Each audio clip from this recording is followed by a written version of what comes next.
मोर दिल के रानी रे चढ़ती हवा गोरी तोर जुवानी। मोर दिल के राजा रे मोला बना ले तोर रानी।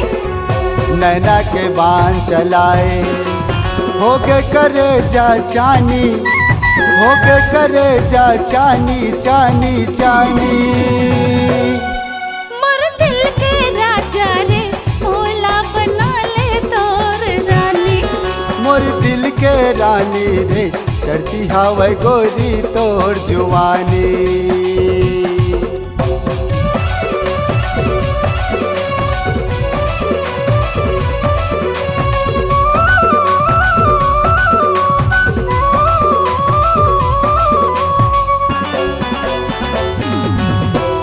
का जादू मंतर मारे मोला ते बैहा बना डरे। पिठ बोली मर जा डरे माया मोला मता डरे।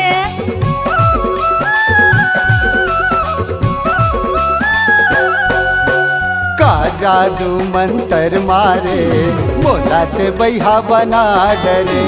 मिठ बोली मर जा डरे माया मोला मता डरे।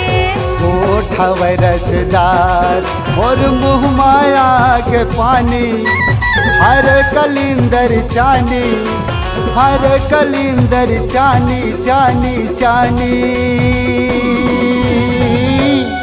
हमर मन के राजा रे मोला बना ले तोर रानी। मोर दिल के रानी रे चढ़ती हवा गोरी तोर जुवानी।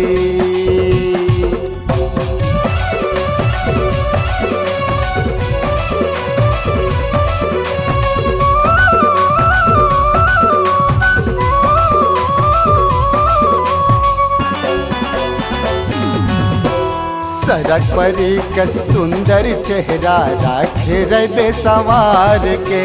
कोई कहे हेलो हाय कोई कहे बाय बाय तब भूले तोर संग प्यार है।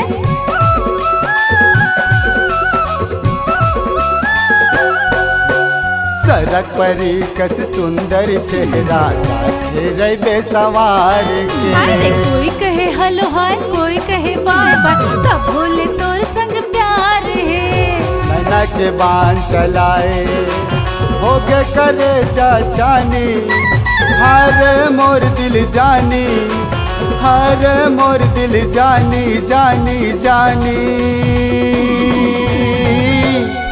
हमर दिल के राजा रे मोला बना ले तोर रानी। मोर दिल के रानी रे चढ़ती हवा गोरी तोर जुवानी।